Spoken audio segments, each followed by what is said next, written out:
አትሌት ገለቴ ቡርቃ ባለቤት በቁጥጥር ስር ዋለ። እህታችን አትሌት ገለቴ ቡርቃ የኔ ቤተሰብ ከሆነ ሰው ጋር ትዳር የመሰሉት በሚሊኒየም ነው። እኔ የዛ ጊዜ ከሀገር ውጭ ነበርኩ። በጮይነት ጊዜ አንድ ወይም ሁለት ባልበለጠ ጊዜ አይቻቸዋለሁ አንድ ላይ። ከዛ ውጪ ሲጋቡ ነው ያገር ቤት አልነበርኩም። በህገወጥ መንገድ ነው ያደረገው ብላ አስያዘችው፣ ታሰረ። በነገራችን ላይ ብዙ ጊዜ ያሳስራለች። ታስሯል፣ ተፈቷል፣ ተደብድቧል፣ ጥርሱ ወልቋል። አንደኛ ገለቴ ቡርቃ የወድድን የገንዘብ ድጋፍ ለማግኘት ስትል በአማኑ ቀን ለባሏ እናት የሰጠችውን አንድ መሬት 11 ቤት አድርጋ አቅርበዋለች። ከጋብቻው በኋላ የሚያደርጉት ማናቸውም ውል ፍርድ ቤት ካላጸደቀው በስተቀር ዋጋ የለውም። እቺ ልጅ በተደራጀ መልኩ እየተጠቃች እንዳለ የሚያሳይ መረጃ ተናግራለች ከራሱ አንደበት። እሱን በተጠይቀው ደግሞ እሱ ራሱ ደግሞ እኔ ጋር ጥቃት እየደረሰ አይደለም፣ እሱ የሱ ጓደኞች ጋር ጥቃት እየደረሰ አትሌት ገለቴ ቡርቃ ወይም ሌሎች ወካዮች ያ ነገር ይፍረስልኝ ማለት የማይችሉበት ሁኔታ ነው ያለው። እስካሁን ባደረኩት ማጣራት በታደለ ገብረ ማርያምና በገለቴ ቡርቃ ጉዳይ 6 ነገሮችን ተረድቻለሁ። አንደኛ ገለቴ ቡርቃ የወድድን የገንዘብ ድጋፍ ለማግኘት ስትል በአማኑ ቀን ለባሏ እናት የሰጠችውን አንድ መሬት 11 ቤት አድርጋ አቅርበዋለች። ሁለተኛ ውሸት ይዛ ስትሟገት በመኖሯ የተነሳ እስከ ሰበር ሰሚ ችሎት ድረስ ሄዳ ማሸነፍ አልቻለችም። እስከ ሰበር ሰሚ ችሎት ድረስ ስትከራከር ብትኖርም ገለቴ ቡርቃ ግን ውሸት በመያዟ የተነሳ ባለቤቷን ማሸነፍ አልቻለችም። ሶስተኛ የገለቴ ባል ባለላዳ በነበረበት ሰዓት ላይ ገለቴ ቡርቃ እግረኛ ነበረች። ምክንያቱም ባሏ ጋር የተዋወቀችው እሱ ኮንትራት በሚሰጥባት ሰዓት ላይ ነው። አራተኛ ኦህዴድ ሚስትን ገለሃል ተብሎ የታሰረውን አርቲስት ለመልቀቅና ሚስትን ገለሃል ተብሎ ቲክቶክ ላይ ትልቅ ይዞው የነበረውን አርቲስት በድብቅ ለመልቀቅና የነልደቱን ኢንተርቪው ለመድፈቅ ምስኪኑን የገለቴ ባል ደብድቦና የፊጥኛ አስሮ ያነሳውን ፎቶ በናትናኤል መኮንን በኩል በመልቀቅ ዓላማውን አሳክቷል። አሁን ላይ እንደምታዩት ኢሹ እንዴት ተጠርጣሪ የሆነ ሰው በዚህ ልክ ተንገላቶ ይታሰራል የሚል ሆኗል እንጂ የአንዱዓለም ጎሳ መፈታት እያነሳ ያለ የለም፣ በቅሬታ መልክ እያቀረበ ያለ የለም። ይሄን ጉዳይ በተመሳሳይ ሰዓት ባያደርጉ ኖሮ ግን ያኛው ትልቅ ርዕስ መሆኑ አይቀርም ነበር። ሌላው ሰይፉ ፋንታሁን የተባለ ሰው እውነቱን እያወቀ የገለቴ ውሸት በማለምደም አቶ ታደለ ገብረ ማርያም ላይ የግፍግፍ ፈጽሞበታል። ሰይፉ ፋንታሁን የተባለ ነጋዴ የኦህዴድ ሴራ ውስጥ በመግባት አውቆም ይሁን ሳያውቅ ማለት ነው አንደኛ የኢትዮጵያ ሕዝብ አጭበርብሯል፣ አታሏል። የሌለ በፍርድ ቤት የተሸነፈ ውሸትን እውነት አድርጎ በሚዲያ በማቅረብ የኢትዮጵያ ሕዝብ አጭበርብሯል። ከዛ ባለፈ ደግሞ ንጹህን ሰው እንዲታሰር አድርጓል። ታደለ ገብረ ማርያም ታሰረ በሚል ዜና አንዱዓለም ጎሳ ተለቀቀ የሚለውን ዜና መጋረድ ችሏል።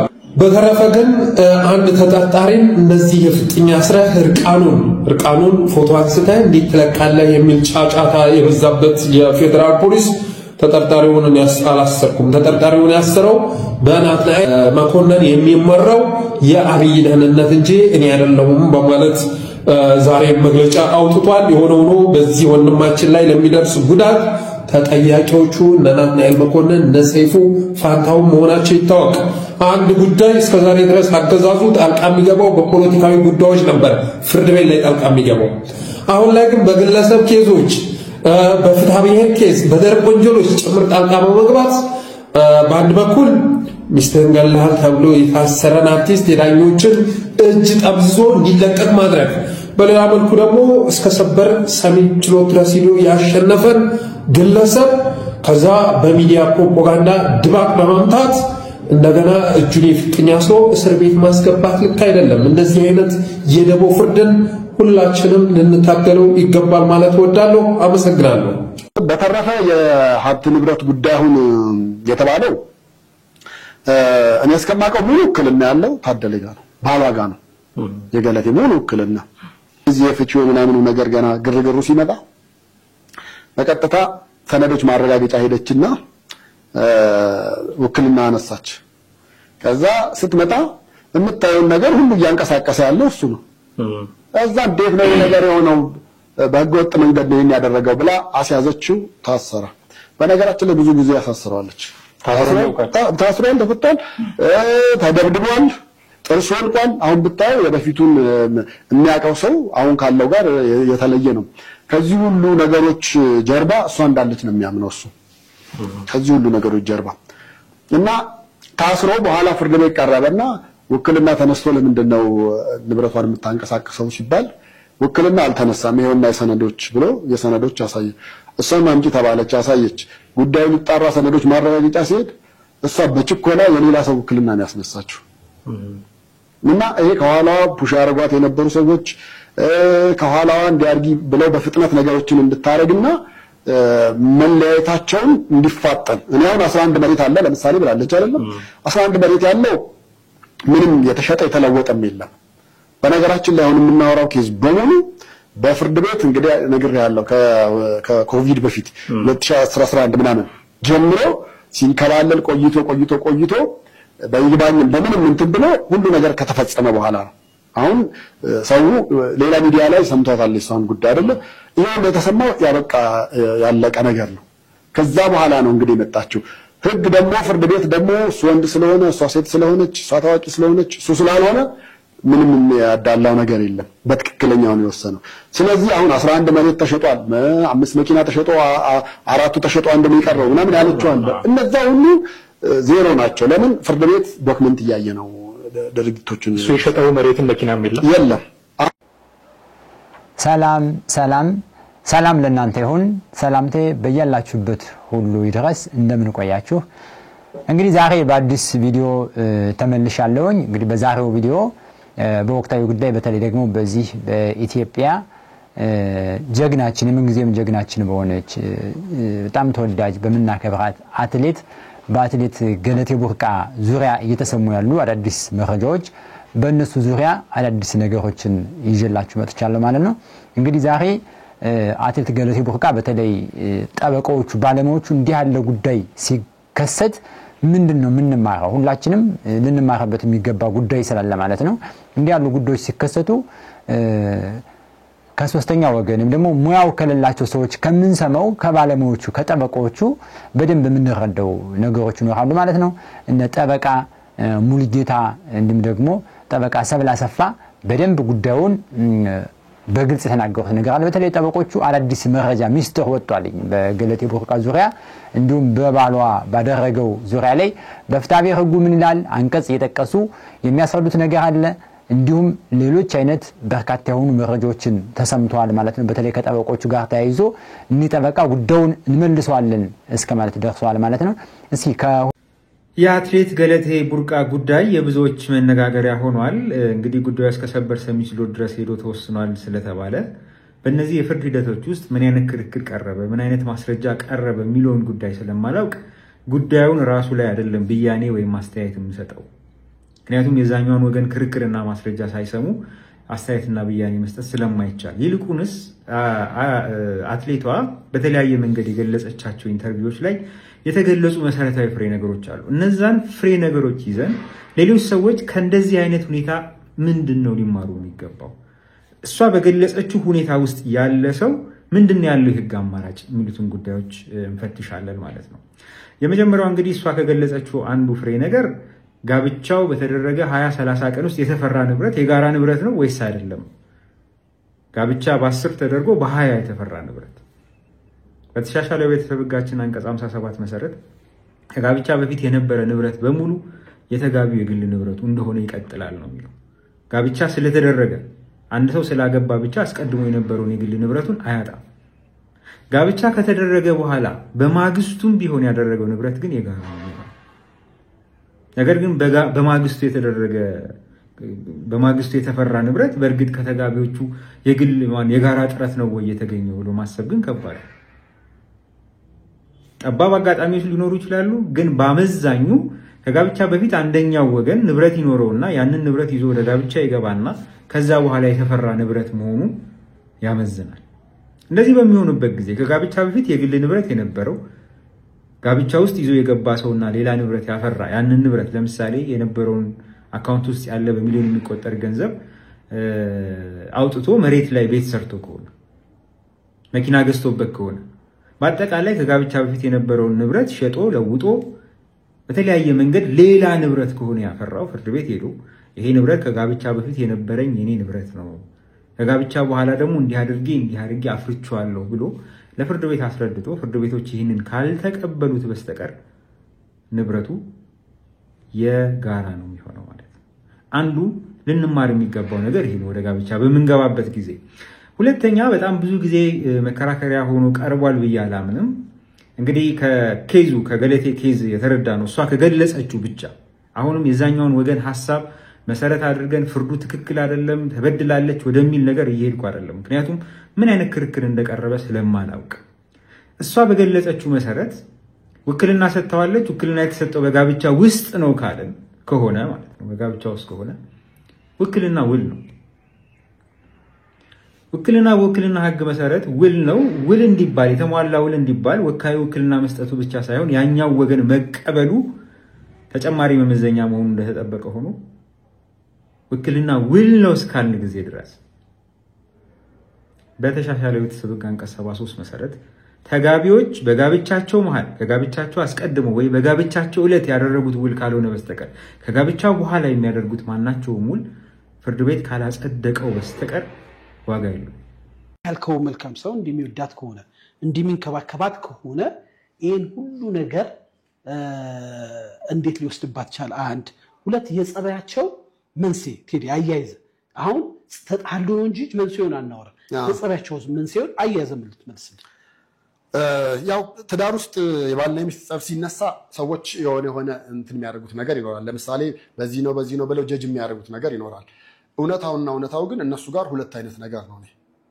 በትክክል ከታደም የሰማሁትኝ እንደገና ደግሞ ምናልባት እንደው ለኔም ዋሽቶኝ ሊሆን ይችላል ብዬ ደግሞ ሌላ ጓደኛችንን ደግሞ ክሮስ ቼክ ለማድረግ ጠይቄያለሁ። እሷ ቺት አደረገብኝ ነው የምትለው። እንግዲህ ያ ሆኖ ከሱ ጋር በዚህ ጉዳይ ላይ ለመነጋገር አልተቀመጠችም ወይም አልቀረበችም። ቀጥታ ወደምታምናቸው የእምነት አባቶች ነው ሄደችው። ወደ ግልጽ ለማድረግ ላይ ሌላ ሴት ደርቦ ይዟል የሚል መረጃ ደረሳት። እንግዲህ ሰው ነግሯት ይሆናል፣ በተለያየ ነገር አውቃው ሊሆን ይችላል። ሁለተኛ ደግሞ ይሄ ልጅ መነሻው ምንድን ነበረ? መነሻው ፕሮቴስታንት አልነበረም። ፕሮቴስታንት የሆነው ለአንቺ ብሎ ነው። ስለዚህ አሁንም ወደ ኦርቶዶክስ ይሄዳል። በተለያየ ጊዜ አንቺ ውጭ በምትሄጂ ጊዜ ቤተክርስቲያን ይሄዳል የሚባል ነገር ሰምታለች። አሁን ችግሩ በጣም ጥሩ ነገር አመጣልኝ። ልጁ እሷን ሲጠብስ የፍቅር ግንኙነት ሲጀምር እምነቱ ኦርቶዶክስ ነው፣ እሷ ደግሞ ፕሮቴስታንት ናት። አይ እሺ ችግር የለውም ፕሮቴስታንት ሆናለሁ ብሎ ሆኖ በፕሮቴስታንት ቸርች መድረክ ላይ ተጸልዮለት ነው ያገባው። ቤተክርስቲያንም የለበር ለምትወደው ሰው ልታረግ ትችላለህ። እምነት ከቀየረ የሚሉ ሰዎች አሉ። እምነት ከቀየረ ይህንን መሬትንስ እንዴት አያጣጥመው የሚሉ ሰዎች አሉ። ለዚህ ምንም አይደለም። እኔ በዛ ረገድ መታየት መቻል የለበትም ነው ብዬ የማስበው። አትሌት ገለቴ ቡርቃ ባለቤት በቁጥጥር ስር ዋለ የሚሉ የተለያዩ ዘገባዎችን እዚህ ሶሻል ሚዲያ ላይ ብዙዎቻችሁ ተመልክታችኋል ብዬ አስባለሁ። አንድ ፎቶም እንዲህ እንደምትመለከቱት በሰፊው ሲሰራጭ ነበረ። ግለሰቡ ራቁቱን ተደርጎ ከሽጉጥ ጋር በቁጥጥር ስር ውሏል የሚሉ መረጃዎች በስፋት ተሰራጭቷል። በዚህ ጉዳይ ላይ ታዲያ የአዲስ አበባ ፖሊስ መግለጫ የሰጠ ሲሆን ግለሰቡ እኔ ጋር የለም፣ ግለሰቡ አልተያዘም፣ በቁጥጥር ስር አልዋለም ብሏል። ታዲያ በዚህ ጉዳይ ላይ ቲክቫ ኢትዮጵያ የአዲስ አበባ ፖሊስ ኮሚሽንን የጠየቀ ሲሆን የኮሚሽኑ የህዝብ ግንኙነት ዳይሬክተር ኮማንደር ማርቆስ ታደሰ ብዙ ሰው ያወራል፣ የለም እኮ ፖሊስ ጋር የለም፣ እኛ ጋር የለም የሚልም አጭር ምላሽን ሰጥተዋል። ሰላም ጤና ይስጥልኝ፣ እንደምናችሁ ደህና ናችሁ ወይ? ሁሉ መልካም ነው? ዛሬ በሶሻል ሚዲያ ላይ በአትሌት ገለቴ ቡርቃና በባለቤቷ በነበረው ታደለ ገብረመድህን መካከል የተፈጠረውን ነገር የሚያሳዩ ብዙ አይነት ዘገባዎች አይቻለሁ። ሴፉ ፋንታውን ላይ አይቻለሁ፣ በኦሮሚያ ዜናዎች ላይ አይቻለሁ። ሁሉም አክቲቪስት በሚባል ደረጃ በዚህ ጉዳይ ላይ ሀሳብ እየሰጠ ነው። በቀጥታም በተዘዋዋሪ ደግሞ እኔም ስሜ ከዛ ጋር እየተነሳ ስለሆነ አንዳንድ ትንሽ ማብራሪያ ለመስጠት ፈልጌ ነው። የራሱን ነገር ሲናገር መረጋጋት አለበት። ልክ ሌላ ጊዜ እንደማወራው አይደለም ማወራቸው። በተረጋጋ መንገድ እኔ ማቀውን እውነታ አስረዳቸዋለሁ። እህታችን አትሌት ገለቴ ቡርቃ የኔ ቤተሰብ ከሆነ ሰው ጋር ትዳር የመሰረቱት በሚሊኒየም ነው። እኔ የዛ ጊዜ ከሀገር ውጭ ነበርኩ። በጮይነት ጊዜ አንድ ወይም ሁለት ባልበለጠ ጊዜ አይቻቸዋለሁ አንድ ላይ። ከዛ ውጪ ሲጋቡ እኔ ሀገር ቤት አልነበርኩም እና እንደ ማንኛውም ሰው ተዋደው ተጋብቶ ላይፍ ጀመሩ፣ እየኖሩ ነበረ። በመሃል ደግሞ ያለመግባባቶች ተፈጠሩ። እንደ ሰው እኔም ራሴ አገር ቤት ሄጄ ከአንድም ሁለት ጊዜ ለማስታረቅ ሞክሬያለሁ። ጣሊያን በነበሩ ጊዜ ጣሊያን ሀገር መጥተው ስለነበረ ሁለቱም በዛን ጊዜ ያሉትን ችግሮች በተናጠል በመናገር ከእህቴም ስላለች አብረን ለመፍታት ሞክረናል፣ ግን አልተሳካም። መጨረሻ ላይ መለያየታቸው እውነት ሆነ። ባልና ሚስት በሆኑ ሰዎች መሃል የአንድ ወገን ሆኖ መናገር ይከብዳል። ምክንያቱም ላይፍ ከማንም የሚቀርቡትና በተስማሙ ጊዜ አብረው የሚኖሩት ባልና ሚስቶች ናቸው። አንዳንድ እውነታዎች ግን ሰዎች እንዲገነዘቧቸው ካስፈለገ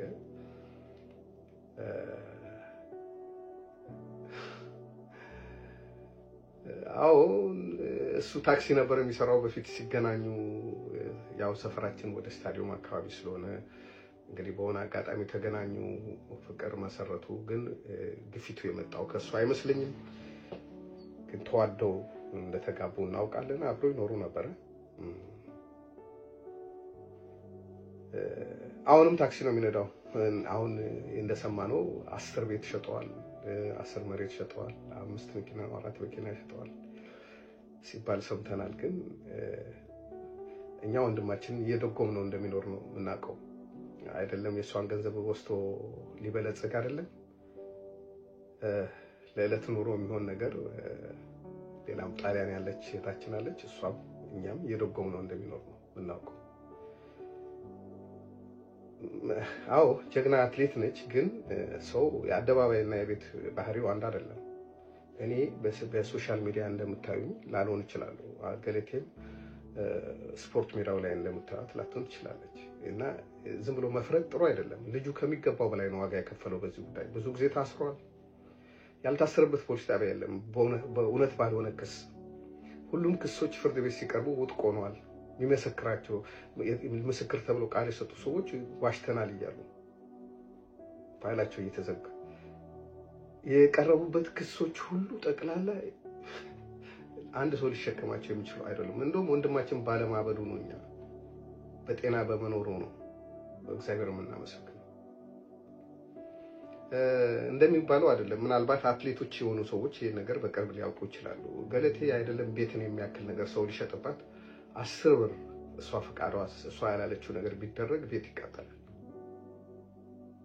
አይደለም ንብረቷ ሊወሰድባት እቃ ካስቀመጠችበት ወንበር ላይ አንስቶ ሌላ ቦታ ማስቀመጥም አደጋ ያመጣል።